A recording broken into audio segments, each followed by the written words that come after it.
Bonjour à toutes et à toutes et à tous. Donc, je suis effectivement Frédéric Soja, professeur des universités à l'INSPE d'Aix-Marseille Université. Et je suis par ailleurs responsable de programme de recherche au sein du laboratoire ADEF qui s'intitule Clinique des activités en éducation et information. Voilà, donc ce qui m'a été demandé, le titre initial, je l'ai légèrement retouché, mais c'est tout à fait cohérent avec la demande. Le titre initial était Enseigner un métier empêché, et je me suis dit que peut-être ça serait intéressant d'explorer quelles seraient les voies qui permettraient de sortir de cet empêchement et donc de retrouver du pouvoir d'agir.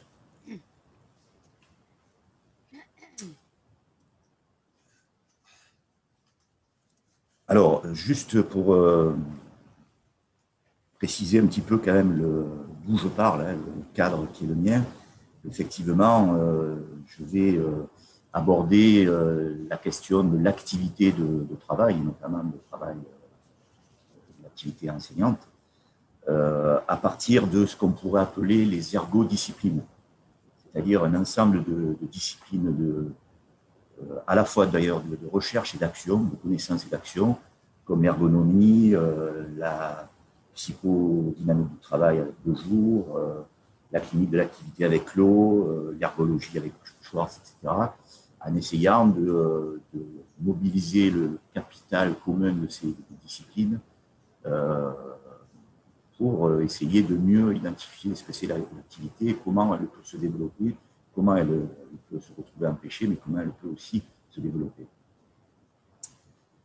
Voilà, donc l'ergonomie, hein, qui est au départ fondamentale dans cette approche, qui a précédé les autres disciplines dont j'ai parlé, on peut dire que, je le redis, c'est vraiment une discipline de connaissance et d'action. Donc, ce n'est pas simplement un courant de recherche. Les ergonomes, comme je le fais moi dans mes travaux de recherche, interviennent, font des recherches-interventions. C'est-à-dire qu'ils se déplacent sur les lieux de travail, en essayant, dans un premier temps, de comprendre ce qui s'y joue, les difficultés rencontrées, etc. Je dirais, juste pour préciser ce qui sera repris 10 ensuite, minutes le poisson à euh, peu près, hein, pas plus. que, que l'ergonomie est fondée sur un constat essentiel qui a été formulé dans les années 70 de la manière suivante. Euh, Même dans les tâches apparemment les plus élémentaires chez l'opérateur taylorien, les opérateurs, justement, ne font jamais exactement ce qui est prescrit, précisément pour faire ce qu'il leur est demandé. Donc, je dirais que c'est un constat à la fois essentiel et paradoxal, c'est-à-dire qu'ils font autre chose, non pas pour se détourner de la prescription, mais pour essayer de la rendre viable. Voilà, et donc, les premiers travaux des ergonomes ont tout de suite orienté le regard vers le décalage qu'il y avait entre la prescription et la complexité et la variabilité de l'activité. Sachant que dès lors qu'on se met en activité à partir d'une prescription, c'est-à-dire d'une injonction à faire quelque chose, on est confronté immédiatement, effectivement, à une double variabilité, celle des situations de travail, qui peuvent être très diverses, et qui ne sont pas anticipées par la prescription, mais aussi la variabilité personnelle. Un enseignant qui travaille dans un collège difficile, pour lui, ce n'est pas la même chose de faire un cours d'une heure le lundi matin qu'un cours vendredi soir de 17h à 18h.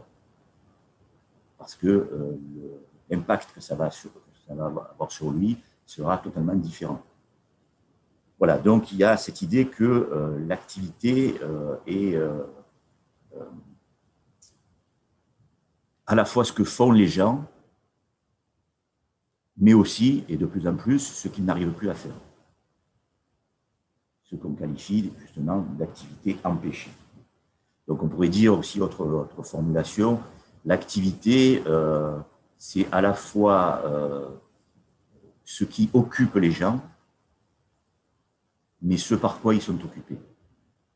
Et on retrouve la notion de préoccupation qui veut clore a reprise aux travaux de Jacques Curie, pré-occupation, c'est-à-dire un certain nombre de soucis dont on essaie de faire quelque chose, mais dont on n'arrive pas toujours à faire quelque chose.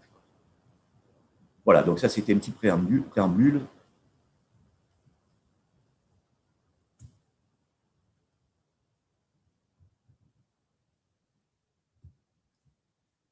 Voilà, donc je vais dans un premier temps présenter quelques diapositives autour de cette idée d'une vision de l'humain au travail, et notamment la distinction qu'ont fait les ergonomes entre le travail prescrit et le travail réel.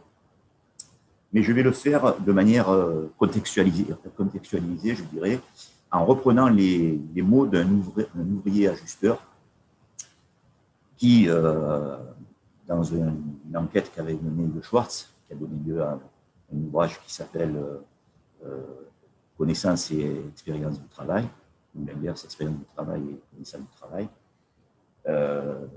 lui disait « Jamais un ouvrier ne reste devant sa machine en pensant « je fais ce qu'on me dit ».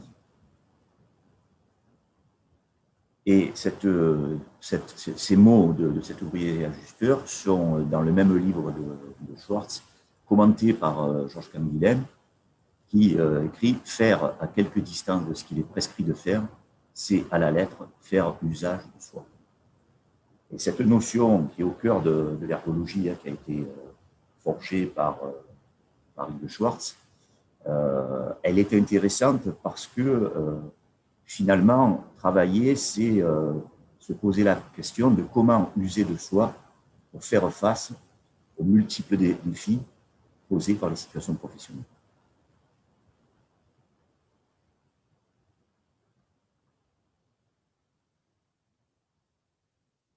Autre approche, celle de François Danielou, qui est ergonome, qui est un des chefs de file de l'ergonomie dite de l'activité. Il a proposé en 1996 une jolie métaphore de l'activité de travail qui situe entre tram et chaîne. Côté tram, ce sont les fils qui relient les enseignants au programme et les instructions officielles. Alors là, c'est moi qui reprends, parce qu'il ne parlait pas du travail d'enseignant, hein, qui recontextualise dans le travail enseignant, aux outils pédagogiques, aux politiques éducatives, aux caractéristiques des établissements et des élèves, à des règles formelles, au contrôle exercé par la hiérarchie. Côté chaîne, les voici reliés à leur propre histoire, à leur corps qui apprend et vieillit, à une multitude d'expériences de travail et de vie, à plusieurs groupes sociaux qui leur ont offert des savoirs, des valeurs, des règles avec lesquelles ils composent jour après jour, à des proches aussi, sources d'énergie et de soucis, à des projets, des désirs, des angoisses, des rêves. Voilà, je trouve que c'est une jolie métaphore de l'activité de travail, hein, cette idée de tissage entre tram et chaîne, qui est à l'œuvre dans toute activité de travail et donc à laquelle l'activité enseignante n'échappe pas. Alors, je vais juste en dire un petit peu plus sur le regard ergonomique, que je me l'ai fait en préambule. D'abord, il est important, sur la base des acquis de ces ergodisciplines, de comprendre que travailler, ce n'est pas seulement faire quelque chose, c'est aussi y être pour quelque chose. On pourrait dire même, et là vous voyez, ça touche à la question de la santé, c'est la possibilité, le sentiment d'être pour quelque chose dans ce qui nous arrive. Donc on voit que dès cette première définition, ce qui relie l'activité de travail, ou plutôt l'activité de travail relie systématiquement la question de l'efficacité et la question de la santé. Les deux vont de pair, alors que souvent on oppose ces deux notions. j'y reviendrai. L'efficacité, elle est liée à la santé, à la créativité, et on pourrait dire que, de ce point de vue, le travail bien fait est un trait d'union entre santé et performance. C'est justement ce que les professionnels appellent le travail bien fait. Faire bien son travail, c'est le faire d'une façon telle qu'on puisse s'y reconnaître. J'insiste un peu sur ce point parce qu'aujourd'hui, la question de la reconnaissance est venue très fortement dans les discussions, dans un certain nombre de textes même, y compris des textes de loi cadrant un certain nombre de problèmes liés aux effets du travail. Je voulais ici insister sur le fait que y a la reconnaissance, on peut effectivement l'identifier à partir d'autrui, être reconnu par autrui, mais ce qui ressort là aussi des travaux conduits dans le champ des ergodisciplines, c'est que la reconnaissance qui est fondamentale du point de vue développement de l'activité et de la santé, c'est la possibilité de se reconnaître dans ce qu'on fait, dans quelque chose, pas d'être suspendu à la reconnaissance par un autrui.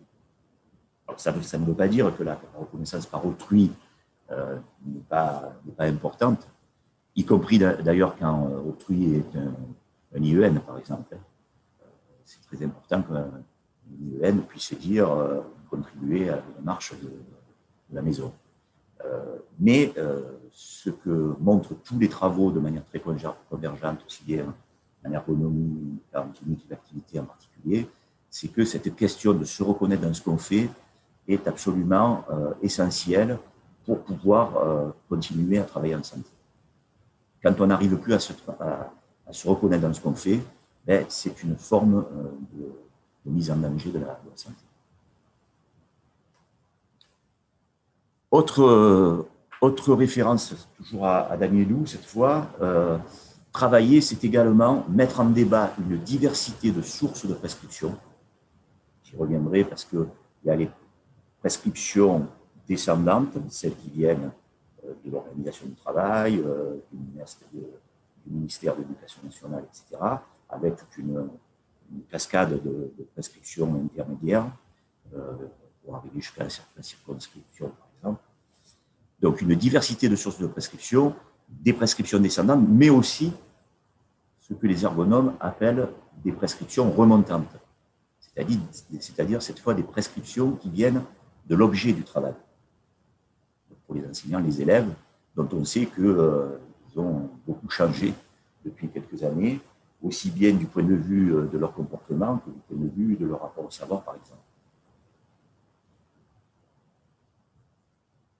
Établir des priorités, trier entre elles, et parfois ne pas pouvoir les satisfaire tout le temps.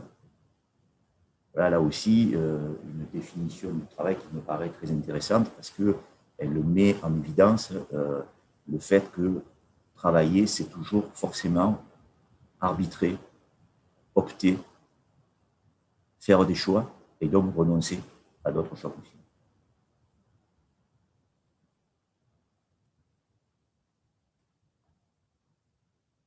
L'activité mobilise pour se faire, ou mobiliser pour se faire, est toujours celle d'un sujet qui a ses propres fins, qu'il poursuit en même temps que celle assignée par la tâche. Jacques Leclat en 1997. Autrement dit, quand on travaille, on cherche à être efficace du point de vue de ce qu'on me demande de faire, mais on cherche aussi à faire en sorte que ce que ça me demande soit l'occasion de me réaliser. Je veux dire autrement, travailler, c'est réaliser quelque chose, mais c'est aussi l'occasion de s'y réaliser. Ça devrait l'être. On sait aujourd'hui que, notamment avec les mal nommés ressources, risques psychosociaux, beaucoup de travail deviennent cassantes pour les travailleurs.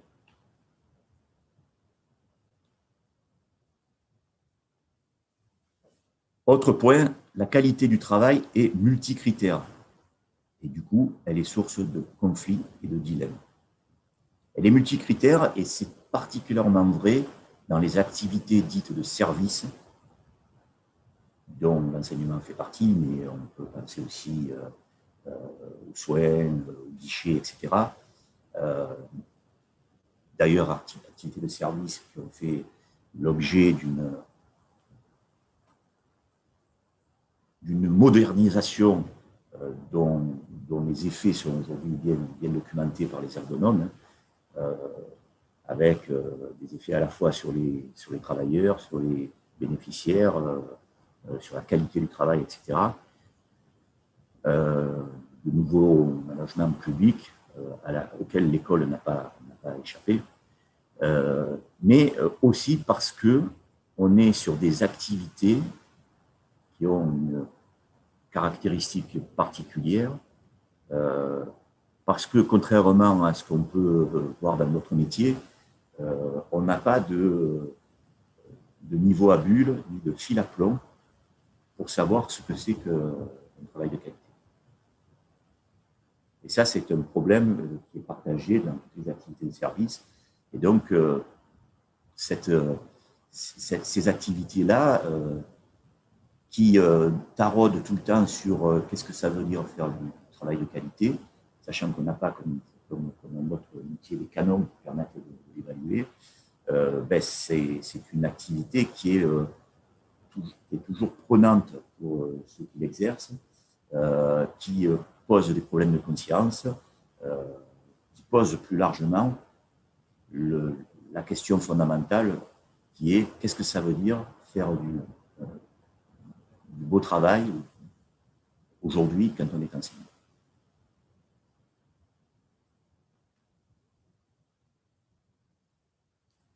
Alors, petite citation d'un collègue sociologue anglais, Woodson, qui me paraît cadrer de manière parfaite avec le contexte actuel et notamment le nôtre du CSP, puisque Woodson, à propos de réforme des politiques éducatives en Angleterre, écrivait en 2003 « La configuration mouvante des modèles et des théories du changement nous a fait rompre avec une croyance assurée dans la capacité des professionnels à générer des transformations de l'intérieur au profit d'une proclamation triomphaliste plébiscitant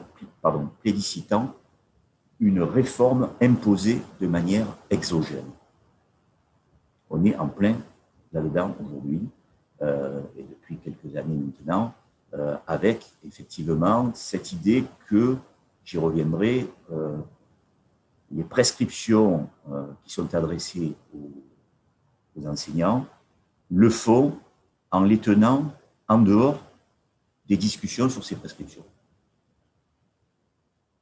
Ce qui pose fondamentalement la question de qui a autorité pour définir les prescriptions de l'école. Et on voit bien que si on pose la question comme ça, il y a une multitude d'acteurs qui sont concernés, les enseignants au premier chef, mais aussi la société elle-même, alors qu'aujourd'hui, on a un canot de fabrication des prescriptions qui est complètement descendant et qui repose sur des technocrates qui ont une vision très étroite et très, comment dire, pernicieuse, j'allais dire, de ce que doit être l'école.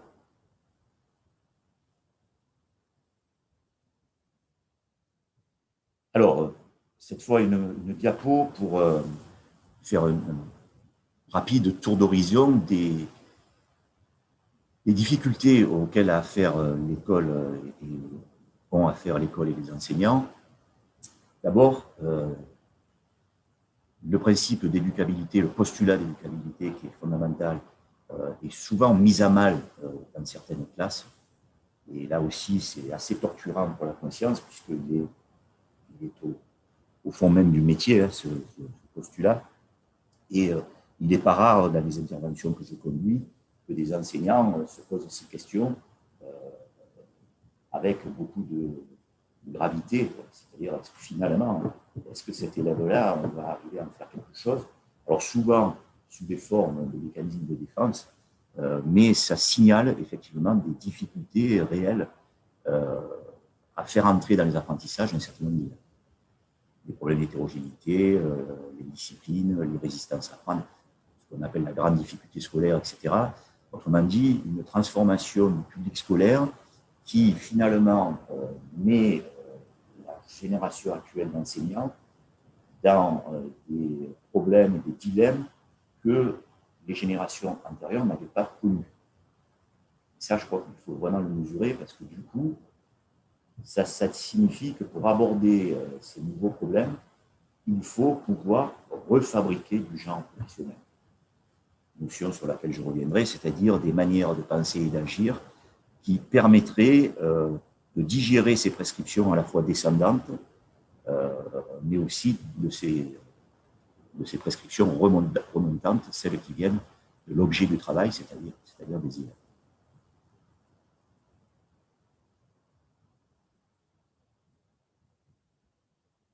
On assiste aussi à des tensions, des brouillages et des contradictions dans les prescriptions depuis plusieurs années, avec quelque chose sur quoi, de mon point de vue, on n'insiste pas suffisamment. On est passé d'un mandat qui était octroyé aux enseignants, à la nécessité aujourd'hui de produire un service adapté aux besoins des élèves. Françoise Lantôme a développé ce point-là et à juste titre, elle montre que c'est une rupture tout à fait très importante dans la continuité du métier. Puisque exercer un mandat, ça reposait sur une obligation de moyens, alors qu'on a basculé avec le mouvement dont je parlais de nouveau management public, on a basculé sur une obligation de résultat. Et ce n'est pas du tout la même chose, puisqu'on maintenant, on a rejoint d'autres professions, la police en particulier, pour qui l'objectif premier, qui est assigné à ces professionnels, c'est de faire du chiffre. Deuxième caractéristique des prescriptions, on a à la fois une prescription de plus en plus large d'objectifs, que j'appelle une prescription infinie d'objectifs, où finalement la mission de l'école en vient à se diluer, puisqu'il faudrait à la fois transmettre le savoir, permettre la construction de compétences, permettre l'employabilité des élèves, faire en sorte que dans certaines zones, une partie de la population ne se transforme pas en sauvageon, etc. Donc ça, c'est bien sûr ce brouillage dilue et en même temps rend difficile la perception de ce que doit faire l'école dans cette société. Ça renvoie d'ailleurs à une notion très intéressante qu'avait avancée plusieurs années maintenant Jean-Yves Rochex, quand il disait il est urgent, il le disait déjà que c'était urgent, de revenir à la notion d'une école à responsabilité limitée. Or, aujourd'hui, on se sert de l'école comme un outil qui pourrait penser toutes les blessures d'une société qui génère du chômage, de la misère, etc. Mais ça s'ajoute à cette prescription infinie d'objectifs le fait que ces mêmes prescriptions sont très peu loquaces sur comment on peut s'y prendre pour mettre en place ce qui est prescrit. C'est ce que les ergonomes appellent la sous-prescription chronique des moyens pour atteindre ces prescriptions. Non seulement on fixe des objectifs de plus en plus difficiles à atteindre quantitativement et qualitativement, mais en plus, systématiquement, et on retrouve ça dans toutes les prescriptions, dans l'évolution des prescriptions de l'ensemble des métiers de service, prescription infinie d'objectifs sous prescription chronique. C'est-à-dire qu'en fait, le prescripteur part du point de vue que c'est à ceux qui ont les mains dans le cambouis, de se démerder avec la prescription.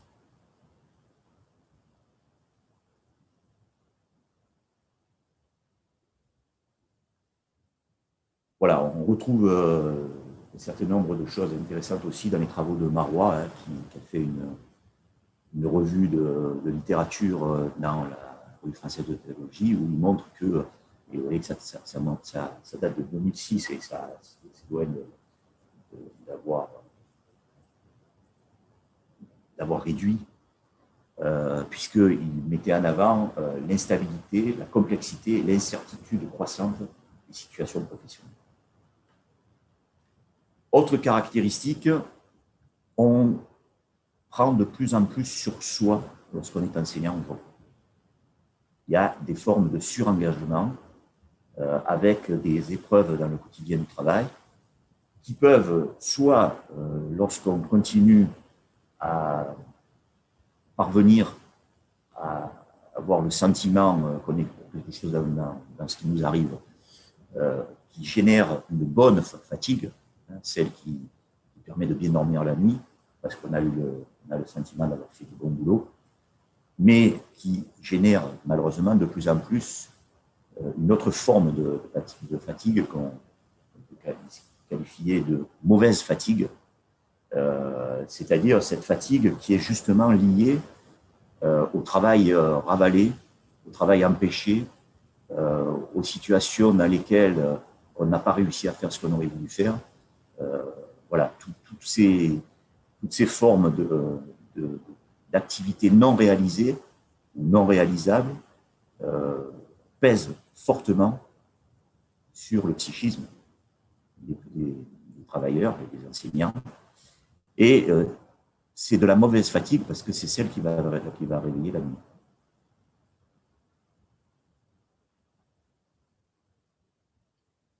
Voilà, et enfin, un dernier point, ou avant-dernier, je ne sais plus, ça pose un certain nombre de problèmes, notamment en termes de formation à ces métiers,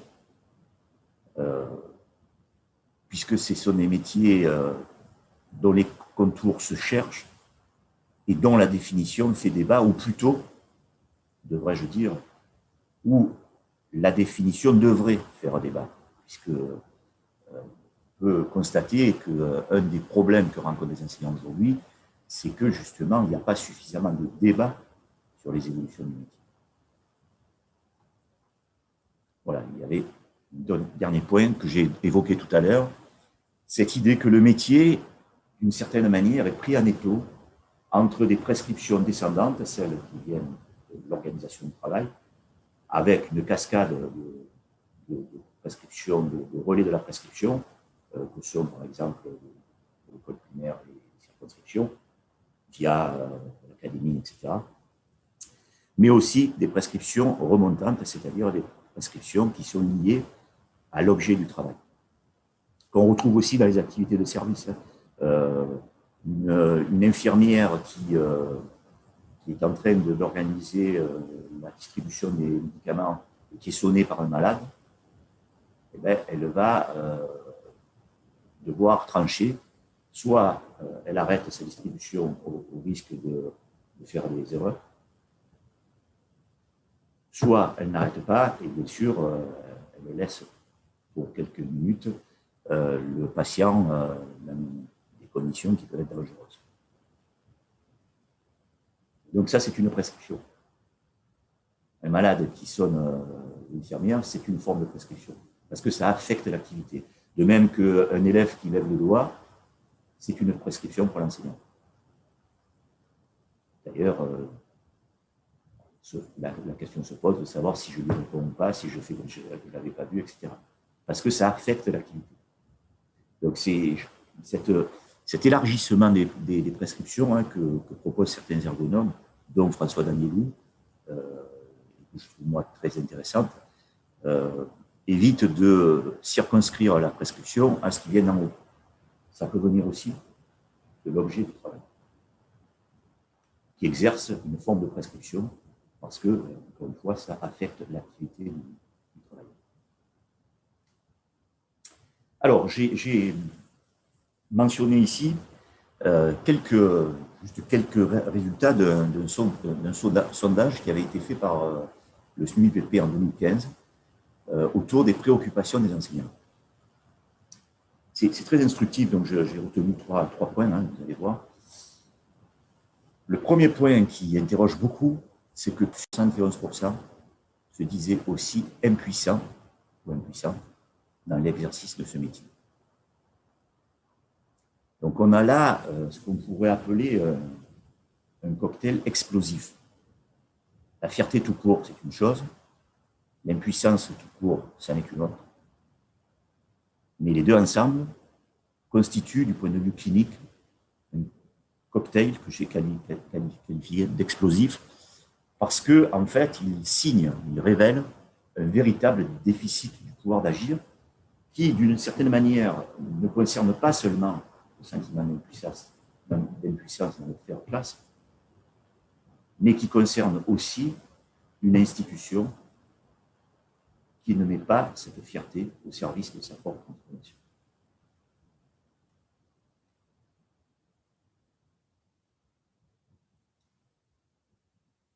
Autre point, pour 95% des enseignants ou des enseignantes, l'équipe sert à prouver ce à quoi on n'aurait pas pensé tout seul et à prendre des initiatives au niveau de l'école.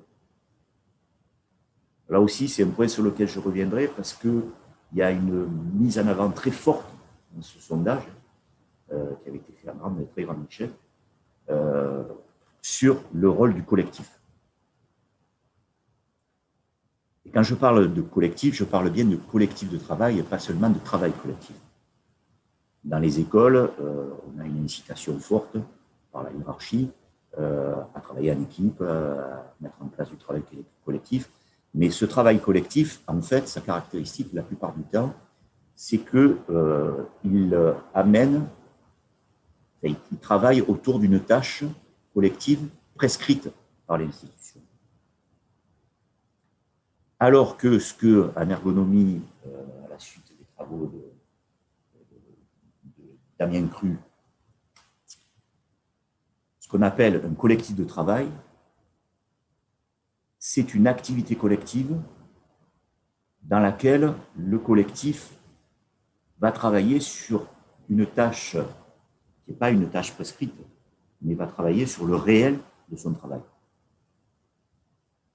C'est-à-dire va travailler sur l'activité ordinaire.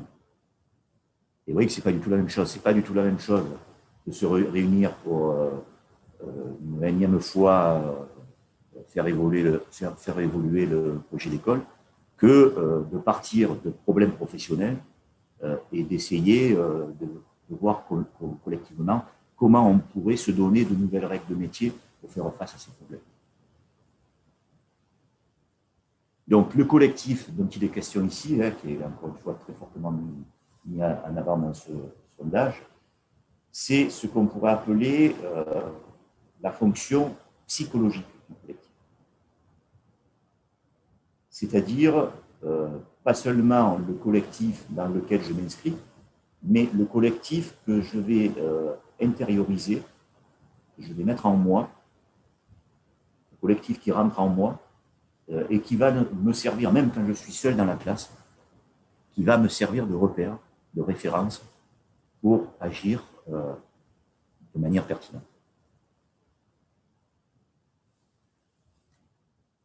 Autrement dit, ce collectif, non pas la personne dans le collectif, mais le collectif dans la personne, c'est finalement assez proche de ce sur quoi je reviendrai, que j'ai déjà évoqué, de cette notion de genre professionnel, c'est-à-dire un ensemble de manières de penser et d'agir qui est partagé, partageable, discutable aussi, et qui devient une ressource pour faire face aux trous de la prescription. Parce que, comme je le disais, les prescriptions aujourd'hui, elles ont des trous qu'il faut combler. On laisse le soin des opérateurs de première ligne de les combler.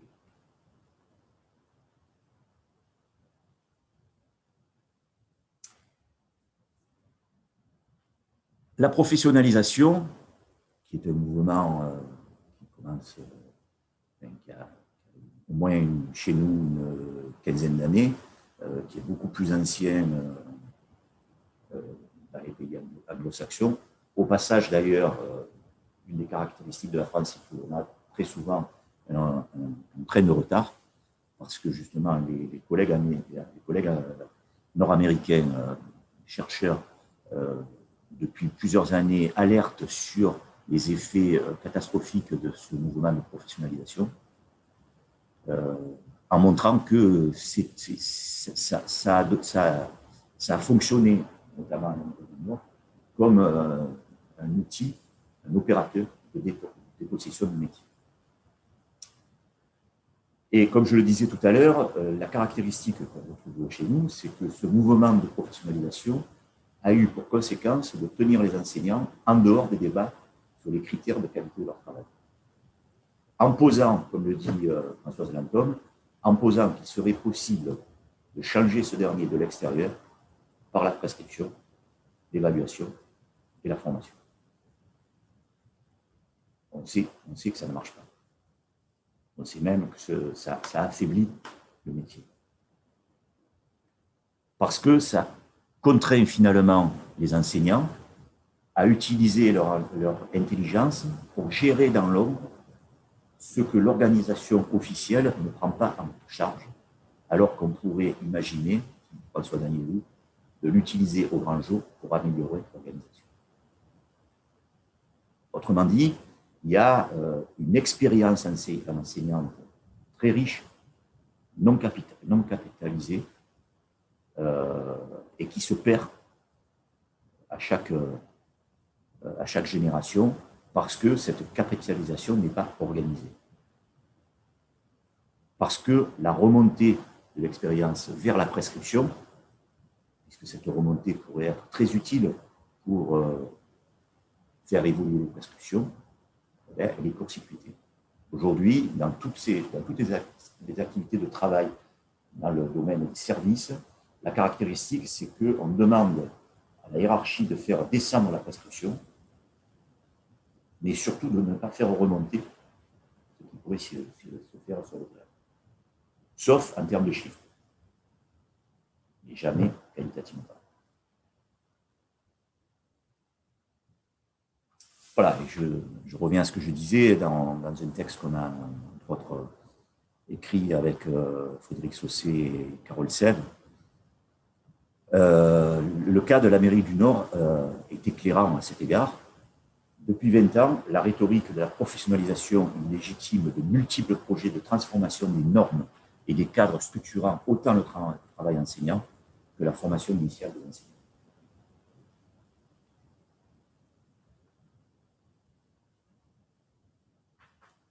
Mais la professionnalisation est potentiellement un opérateur de dépossession du métier. Oui, mais. Oui, mais parce que ce qu'ont montré les travaux, continuent à montrer, de la manière dont les travailleurs s'emparent de leur travail, c'est que ils sont mus, d'une certaine manière, par un souci d'efficacité malgré tout.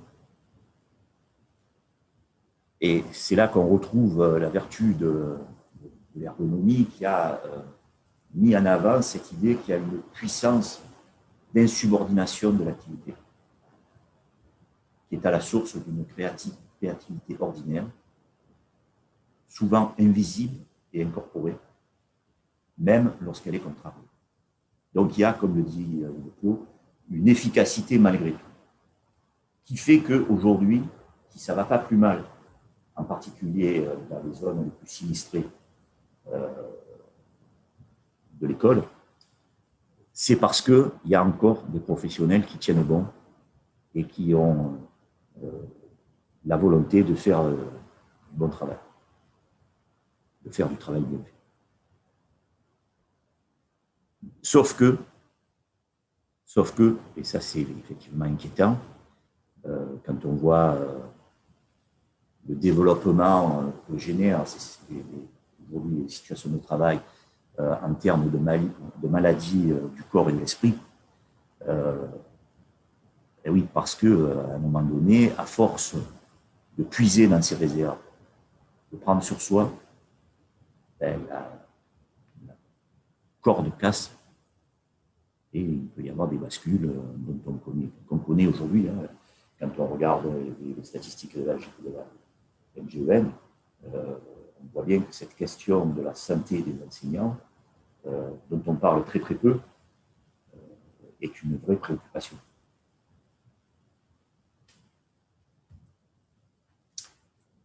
Alors, comment développer cette efficacité malgré tout? La première piste, c'est de repartir de l'activité ordinaire, de recenser, de discuter, de mettre en patrimoine les gestes de métier, c'est-à-dire les manières de penser et d'agir, dont l'efficacité a été éprouvée face à des problèmes ordinaires de travail ou d'apprentissage.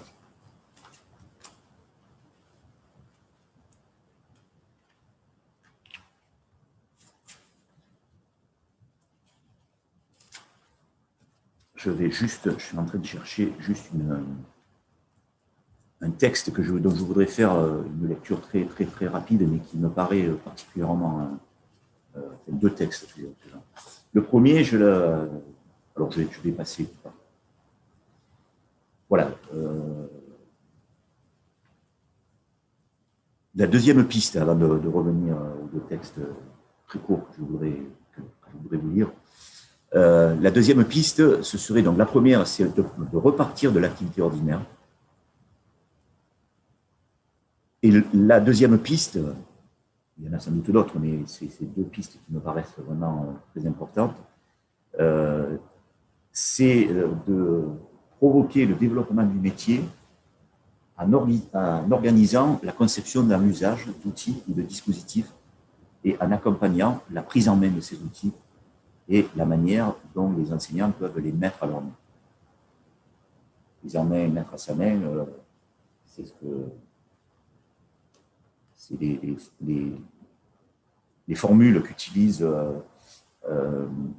les collègues qui travaillent sur justement la conception d'un usage, notamment Rabardel. Voilà, donc je reviendrai là-dessus, mais il y a effectivement deux pistes qui permettraient de redonner du dynamisme à l'activité. C'est effectivement cette mise en discussion, ce recensement, cette mise en patrimoine des gestes de métier dans l'activité ordinaire et le développement du métier à travers la conception d'un usage d'outils ou de dispositifs qui consiste à accompagner des collectifs d'enseignants autour de la mise en œuvre d'un outil et à tirer parti du retour qu'ils peuvent faire de cette mise en œuvre dans le travail réel pour faire en sorte que l'outil soit doté à la fois de pertinence du point de vue de l'apprentissage des élèves, mais aussi de qualité, de maniabilité, d'usabilité pour celui qui va s'en servir. On a un gros problème aujourd'hui dans les outils qui sont mis entre les mains des enseignants. Très souvent, ces outils sont pensés uniquement du point de vue de leur pertinence didactique, mais pas du tout du point de vue de leur maniabilité pour l'enseignant. Pas du tout du point de vue de la manière dont les enseignants pourraient les prendre en main et les mettre à leur main.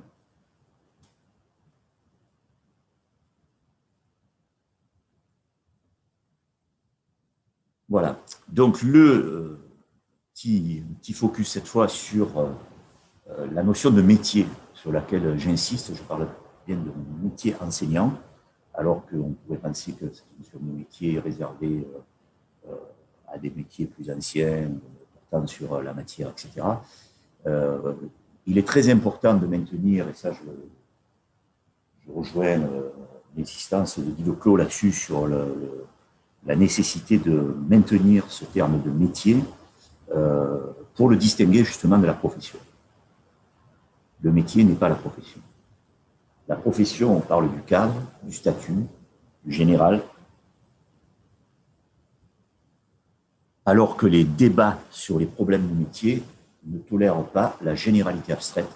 Ils sont au contraire liés au particulier avec lequel on se débat au quotidien. Le métier est dans les détails. D'ailleurs, les outils qu'utilisent les ergonomes, les cliniciens de l'activité, comme l'instruction au SOSI, sont des outils qui s'intéressent aux détails du travail. Et c'est lorsqu'on se donne les moyens de s'intéresser aux détails du travail qu'on fait ressurgir les questions du sens de son travail. Plus on descend dans le détail, plus ça met le professionnel en situation de se re-questionner sur le sens de ce qu'il fait. Donc, c'est vraiment sur le comment qu'il faut travailler et pas sur le pourquoi. Au passage, d'ailleurs, puisque Jacques Bernardin a ouvert ces rencontres, il avait produit un article sur lequel je m'appuie, moi, en formation, qui s'intitulait « Capitaliser l'expérience enseignante ». Et il proposait dans cet article, qui était paru dans la revue Dialogue, c'était en numéro 99, où il reprenait les principes de l'instruction au SOSI à travers un dispositif de formation très, très intéressant.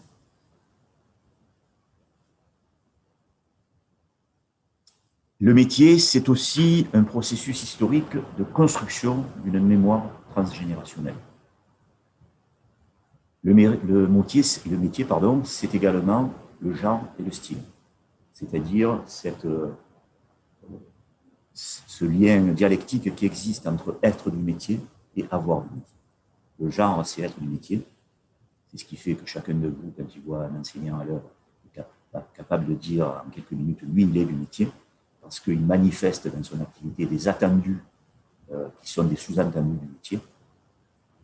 Mais le genre n'existe pas sans le style, parce que le style, c'est aussi la manière dont je vais m'emparer du genre pour en faire mon travail à moi. Le style, c'est une formule que l'on utilise qui est très éloquente, puisqu'il dit c'est la possibilité de prendre des libertés avec le genre, au double sens de l'expression. S'écarter du genre, mais aussi retrouver de la liberté en puisant dans le genre. Donc il y a vraiment une intériorité réciproque entre genre et style. C'est un processus fondamental dans le développement de l'activité. Or, aujourd'hui, comme je l'ai dit, le genre enseignant est très mal nommé. Le genre enseignant nécessite d'être retravaillé, non pas, comme le demandent les prescriptions, en tournant le dos à son métier, tel qu'on l'a réalisé antérieurement, mais plutôt en essayant, à partir d'un point de vue qu'on pourrait qualifier de conservatisme paradoxal, de puiser dans la tradition pour la mener ailleurs.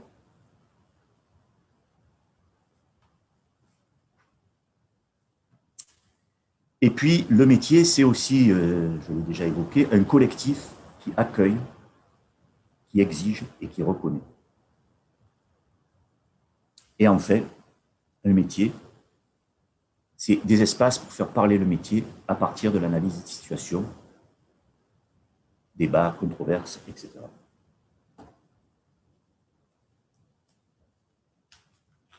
Alors, juste deux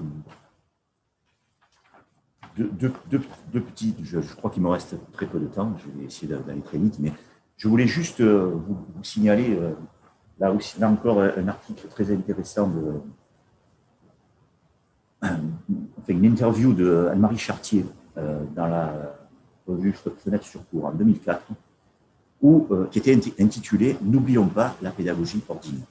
Je vous mets juste un petit passage qui me paraît très intéressant, qui va peut-être vous faire réagir, parce qu'effectivement, elle a un point de vue qui est discutable, mais que je trouve très intéressant. Voilà ce qu'elle écrit. Cette pédagogie du quotidien, celle qui ne tombe jamais en panne, celle qu'on fait le lundi matin, qui fait la relation ordinaire avec les parents, celle qui n'est médiatisée voilà pourquoi je vais réagir, ni par les mouvements pédagogiques, ni par les chercheurs, mais par les manuels. Comment peut-elle être à son maximum d'ambition sans qu'elle soit ressentie comme celle de la médiocrité ordinaire? Sinon, comment peut-elle arriver à être reconnue à sa juste valeur? Voilà, je pense qu'elle pose une question et je vais la compléter par un autre point de vue qui est assez convergent, qui est l'analyse que fait Hugo Clos dans un de ses ouvrages qui s'appelle Le travail à cœur. Là aussi, je vais essayer d'aller très vite, mais c'est là aussi de mon point de vue très, très éloquent. Donc, il reprend les travaux de Jean-Luc Roger et Daniel Ruellan sur le métier d'enseignant dans le second degré. Et il retient un dialogue entre des professeurs et un formateur. Dialogue qu'il qualifie de malentendu professionnel. Voilà, donc je vous lis très très rapidement cet échange entre des professionnels et un formateur. Donc c'est un professeur qui prend la parole. Moi, je trouve que cette institution, elle n'essaie pas ou elle n'arrive pas ou elle ne veut pas, oui, elle n'arrive pas à empoigner vraiment les problèmes. Et le formateur de répondre, oui, mais il y a quand même une hypothèse derrière ce que tu viens de dire. C'est que la créativité, c'est le fait de la majorité des enseignants. Or, moi, je pense qu'en tant qu'être humain, on a tous tendance plutôt à se laisser aller à la routine qu'à la créativité. La créativité nécessite des conditions spéciales. Je pense qu'en ce moment, par exemple, il y a de l'espace pour cela, mais ce n'est pas facile dans un établissement donné de faire du nouveau. Par exemple, de ne pas noter de la même manière que maintenant. Notre professeur prend la parole. La créativité, c'est tous les jours au quotidien. Tu es tout le temps obligé d'inventer, tout le temps. Quand tu es en cours, tu as un élève qui réagit d'une façon. Pour moi, c'est de la créativité. C'est celle-là dont on parle. Cette créativité-là, elle n'est absolument pas reconnue. Et le formateur reprend la parole. La créativité, pour moi, elle a un autre contenu. Ce n'est pas réagir, parce que dans ce cas-là, tout le monde est créatif, tout le monde dans la vie quotidienne. Mais cette créativité-là n'est pas constitutive, en général, de méthodes nouvelles, qui dérogent aux façons habituelles d'enseigner. Ce que je voulais dire par créativité, c'est changer de méthode, sortir des ornières habituelles. Voilà le très court commentaire de Clos. Malentendu, et j'écris ci-dessus, il faudrait plutôt dire qualité cassante de la discussion sur la qualité du travail. Il est difficile de rendre compte d'une créativité d'autant plus invisible qu'elle est incorporée. Savoir réagir relève de l'art de l'improvisation, dont chacun sait qu'il suppose la patience et la répétition. C'est le geste de métier par excellence. L'habitude n'est pas vouée à l'ordinaire, et la créativité de l'agir n'est donc pas tout entière déposée dans l'expertise des méthodes nouvelles. La qualité du travail ne consiste pas forcément à déroger au travail qu'on sait faire. En revanche, la qualité de l'activité n'est pas non plus écrite une fois pour toutes. Cette activité est conflit, dilemme, résignation parfois.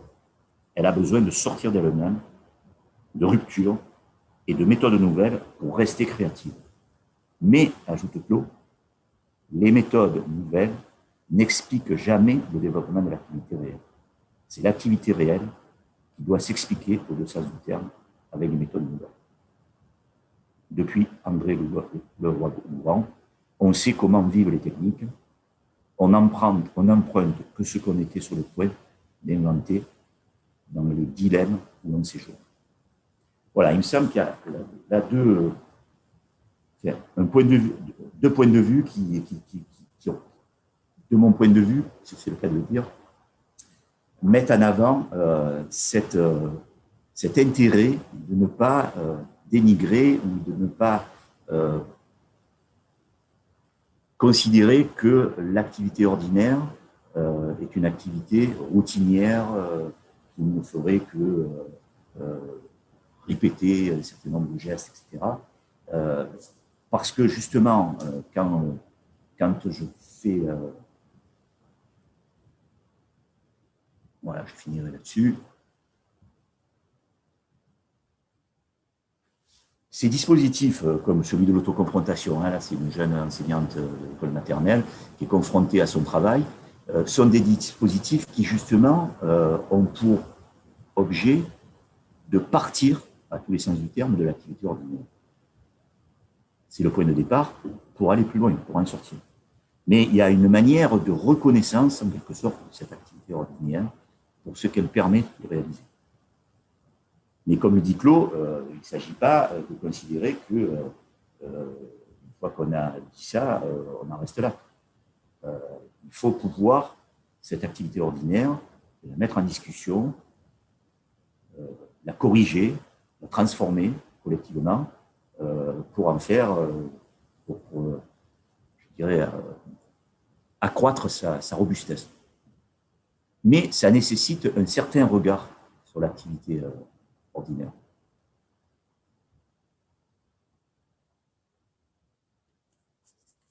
Voilà, donc je n'ai pas le temps de développer, mais ici, il y a une reprise à propos de l'autoconfrontation d'un cadre qui est assez éloquent lui aussi, cette distinction entre ce qu'on demande aux gens, les prescriptions, et ce que ça leur demande à eux de faire ce qu'on leur demande de faire. L'activité, c'est précisément les compromis qu'on va passer pour pouvoir faire tenir à la fois ce qu'on me demande de faire, mais aussi ce que ça me demande en termes d'investissement sur les plans à la fois cognitifs, affectifs, etc. Et donc, du coup, il y a toujours une double efficacité.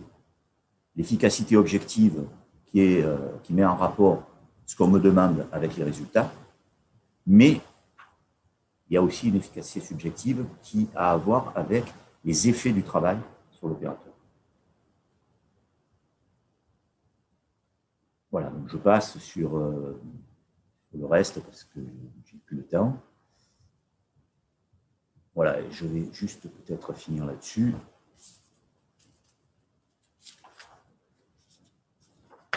Bon, il me reste 2 diapos, si on me laisse un petit peu de temps.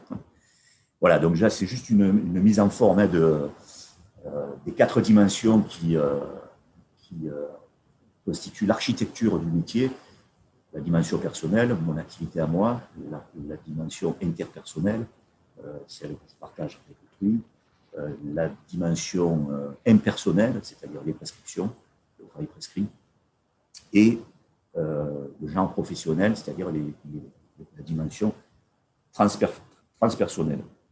J'ai un peu modifié cette architecture-là en reprenant des notions que j'ai trop rapidement abordées. On voit que la question du collectif de travail est au centre, parce qu'elle est centrale, hein, je l'ai dit. C'est le collectif qui permet de digérer les prescriptions pour qu'on puisse être efficace dans notre travail réel. Le collectif de travail est une instance de digestion des prescriptions d'une certaine manière, et c'est lui qui va, à travers le genre, permettre d'outiller chacun pour faire ce qu'on nous demande de faire. Le collectif de travail réunit aussi des personnes qui à la fois partagent un genre professionnel, mais cultivent aussi leur propre style. Propre style qui d'ailleurs, à certains moments, est réintégré dans le genre pour le garder vivant, puisque le style a pour effet de faire évoluer le genre. Et le genre professionnel, qu'on peut définir comme comprendre les attendus des sous-entendus pour être au diapason des manières d'agir et de penser du métier.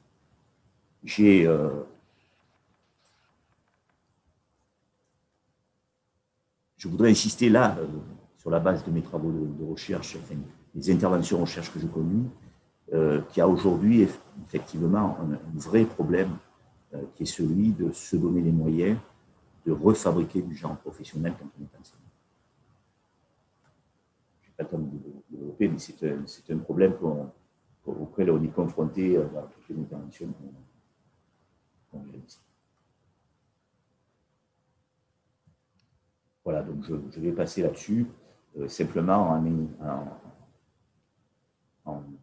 indiquant très rapidement que cette manière d'aborder l'activité de travail à travers les compromis permet de comprendre qu'il soit positif ou négatif, les effets des pratiques sur les élèves, justement, sont liés à des compromis plus ou moins efficaces, plus ou moins coûteux, pour essayer de faire face aux exigences du travail. Et donc, accroître l'efficacité des pratiques, c'est aider les compromis à se faire, permettre leur réactualisation sur la base d'une double efficacité accrue, à la fois l'efficacité objective dont j'ai parlé, mais aussi l'efficacité subjective. Et du coup, ça conduit à un autre modèle que celui qui est à l'œuvre aujourd'hui, c'est-à-dire ce modèle qui repose sur une injonction, changer les pratiques, qui consiste en un modèle déterministe et qui est sous-tendu par l'idée que les écarts aux prescriptions et aux bonnes pratiques seraient la cause des mauvaises performances. Alors même que ce que montrent les ergonomes, c'est précisément parce qu'il y a des écarts que le travail continue à se faire. Et donc, il faut s'intéresser à ces écarts, non pas pour les sacraliser, mais pour voir de quoi ils sont porteurs et comment on pourrait les faire évoluer. Voilà, et je finissais en disant la persistance de ce modèle au détriment de notre modèle de pilotage à partir d'indicateurs de l'activité, pas seulement de résultats, constitue un obstacle à la transformation des pratiques.